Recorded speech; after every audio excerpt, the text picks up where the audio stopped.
वालेकुम स्टूडेंट्स, कैसे हैं आप लोग। तो आज हमारा जो लास्ट टॉपिक जो टेक्निक्स थे उसमें से आज हमारा लास्ट टॉपिक है वो है माइक्रोमेट्री। हम अभी तक बात कर रहे थे कि सेल के स्ट्रक्चर्स ऑर्गेनल्स को यानी हम कैसे यानी उनको सेपरेट करने के टेक्निक्स देख लिए, फिर उनको विजुलाइज करने के मुख्तलिफ टेक्निक्स बताई। तो अब याद रखिएगा स्टूडेंट्स कि अगर हम कोई ऐसा सेलुलर स्ट्रक्चर पढ़ रहे हैं या सेल के कोई ऑर्गेनल की स्टडी कर रहे हैं अंडर द माइक्रोस्कोप, और अगर उसके हम मेजरमेंट लेते हैं यानी उसके लेंथ, उसका साइज़, उस ऑर्गेनल का वो मालूम करना है, तो जिस मेथड के ज़रिए हम ऑब्जेक्ट्स की मेजरमेंट करते हैं मुख्तलिफ़ डायमेंशंस में, मिलीमीटर्स में भी अक्सर हम करते हैं, माइक्रोमीटर्स में, यानी जो बहुत छोटे होते हैं, नेक्ट होते हैं, उनको मेजर करने का जो मेथड है उसी को हम कहते हैं माइक्रोमेट्री। और माइक्रोमेट्री अंडर द माइक्रोस्कोप, ये जो माइक्रोमीटर है या जो स्केल लगे हुए हैं, ये जो स्केल्स होते हैं ये किस में होते हैं, माइक्रोस्कोप के अंदर दोनों ये स्केल पाए जाते हैं। तो उस तरह से हम क्या करेंगे स्टूडेंट्स, किसी भी चीज़ का साइज़ मालूम कर सकते हैं।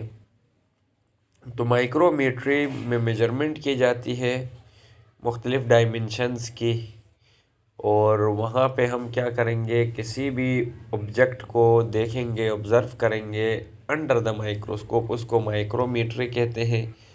अब इसके लिए स्टूडेंट्स हमें, और जो स्पेशल डिवाइस इसमें यूज़ होती है जो हमें इसका साइज़ बताती है, उसको हम कहते हैं माइक्रोमीटर। और ये इंस्ट्रूमेंट अटैच होता है माइक्रोस्कोप के अंदर, ये माइक्रोमीटर अटैच होता है। तो माइक्रोमीटर हमारे पास स्टूडेंट्स याद रखिएगा दो तरह के हैं माइक्रोमीटर। एक तो ये याद रखिएगा, ये एग्जांपल ये माइक्रोस्कोप है, तो यहाँ माइक्रोस्कोप के बीच में हम क्या करते हैं, एक माइक्रोमीटर इस्तेमाल करते हैं, और उस माइक्रोमीटर को हम कहते हैं ओक्यूलर माइक्रोमीटर। तो ओक्यूलर माइक्रोमीटर होता है एक होता है स्टेज माइक्रोमीटर। और यहाँ पर हम जो आई पीस के पास, जहाँ से हम उस ऑब्जेक्ट को ऑब्ज़र्व करते हैं, उस आई पीस के पास जो माइक्रोमीटर होता है उसको हम ओक्यूलर माइक्रोमीटर कहते हैं।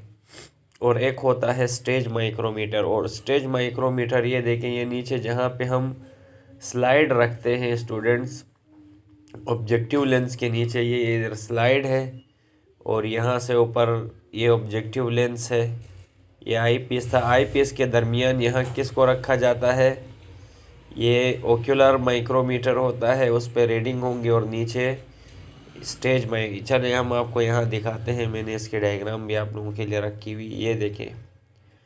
ये जो अभी इसको हम बोलते हैं ओक्यूलर माइक्रोमीटर, ये ग्लास का बना हुआ होता है, शीशे का होता है, ये देख सकते हैं इस बंदे ने अपने हाथ में लिया हुआ है।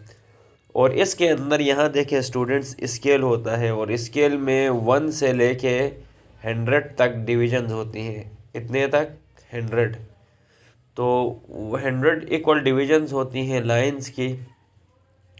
और इसको हम क्या करते हैं, कहाँ इसको रखा जाता है, ओक्यूलर ऑफ द माइक्रोस्कोप, यानी जो आई पीस होता है हमारा, ओक्यूलर भी कहा जाता है आई पीस को, इसके दरमियान में इसको क्या किया जाता है, इस ओक्यूलर माइक्रोमीटर को रखते हैं। एक दूसरा हमारे पास स्टूडेंट्स ये कहलाता है स्टेज माइक्रोमीटर। और ये किस लिए यूज़ होता है, यानी जो ओक्यूलर माइक्रोमीटर के अंदर जो रीडिंग्स थी उनको फिर इस रीडिंग्स के साथ मिलाते हैं। यहाँ पर भी कुछ रीडिंग्स होंगी, और यहाँ जो रीडिंग होती है वो होती है मिलीमीटर में। किस में होती है, मिलीमीटर में। फिर हम मिलीमीटर को हम माइक्रोमीटर में चेंज करते हैं। जैसे अगर 0.01 मिलीमीटर में 10 माइक्रोमीटर होते हैं, ये एक टिनी रूलर होता है। तो इन दोनों की मदद से ये जो ओक्यूलर माइक्रोमीटर है और दूसरा स्टेज माइक्रोमीटर, इनकी मदद से किसी भी ऑर्गेनल का हम साइज़ पता कर लेते हैं। तो ओक्यूलर जो माइक्रोमीटर एक डिस्क होता है जो ग्लास का बना हुआ, इसमें 100 इक्वल डिविजन्स हैं हमने जैसे कि बताया। और इसको आई पीस ऑफ द माइक्रोस्कोप में रखा जाता है, जैसे कि बताया था आपको। और दूसरा जो हमारे पास स्टेज माइक्रोमीटर, तस्वीर भी आपको दिखा गई, ये एक कैलिब्रेटिंग डिवाइस है और इट इज़ ग्लास स्लाइड। ये एक तरह से स्लाइड है, याद रखिएगा, ये इस तरह का होता है ये, ठीक है। और इसके ऊपर क्या होता है, with proper scale like roller, इसके ऊपर यानी बाकायदा एक ख़ास किस्म का रोलर होता है। ये यहाँ देख सकते हैं आप, ये वो रूलर है जो कि स्टेज माइक्रोमीटर में होता है और इसमें नैनोमीटर के अंदर दिया हुआ है। बाद में हम इसको माइक्रोमीटर में कन्वर्ट करते हैं। फिर हम इसको क्या करेंगे, साइज़ उस गिवन ऑब्जेक्ट की एस्टिमेट करेंगे।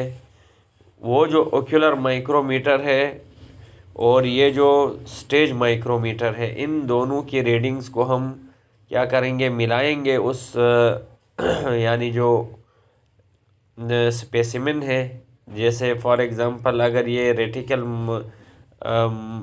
स्केल है और ये हमारे पास स्टेज स्केल है, तो इनकी लाइनों को मैच करेंगे। जहाँ पर ये लाइनें आपस में मिल रही हैं उससे हम उसका फिर साइज़ फाइंड आउट करते हैं। तो माइक्रोमीटर को माइक्रोन भी कहा जाता है और ये ज़्यादातर हम माइक्रोमीटर के अंदर इसकी रीडिंग लेते हैं। ये आपको यहाँ दिखाते भी हैं, चले। ये स्टूडेंट्स याद रखिए, ये हमारे पास क्या था, स्टेज माइक्रोमीटर था और इसमें नैनोमीटर में दिया हुआ होता है। और ये हमारे पास ओक्यूलर माइक्रोमीटर है जिसके अंदर 1 से 100 तक डिविजन्स होती हैं, ठीक है। तो अब हम क्या करते हैं, इन दोनों की रीडिंग्स को कंपेयर करते हैं। यहाँ पर क्या करेंगे, कंपेयर करते हैं। और कंपेयर करने के बाद यहाँ पर जो स्टेज माइक्रोमीटर की लेंथ यहाँ लिख देते हैं। फॉर एग्ज़ाम्पल ये माइनस या 0.30 मिलीमीटर था, क्या था, मिलीमीटर। और जबकि जो ओक्यूलर माइक्रोमीटर है उसमें हमारे पास 30 यूनिट्स थे, क्योंकि ये डिवीजन, एक डिवीज़न 1 यूनिट को शो करता है। तो यहाँ से यहाँ तक ये यानी 30 डिवीजन्स थे, यहाँ से इधर तक। तो 30 यूनिट्स इसके ले लिए और ये मिलीमीटर में था, तो ये 30 मिलीमीटर हमारे पास ये आ गया। फिर जब हम इन मिलीमीटर्स को अगर हमने माइक्रोमीटर में लेके आना है तो 1000 के साथ मल्टीप्लाई करने पे ये 10 माइक्रोमीटर इस स्पेसिमेन का हमारे पास साइज़ आया। तो स्टूडेंट्स इसी मेथड को हम कहते हैं माइक्रोमीटर, यानी इसके ज़रिए ये मेथड यूज़ किया जाता है to find out the length of the objects जिनको हम ऑब्ज़र्व करते हैं अंडर द माइक्रोस्कोप। उम्मीद है स्टूडेंट्स आपको समझ आ गया होगा ये टॉपिक। तो इसी के साथ अल्लाह हाफ़िज़।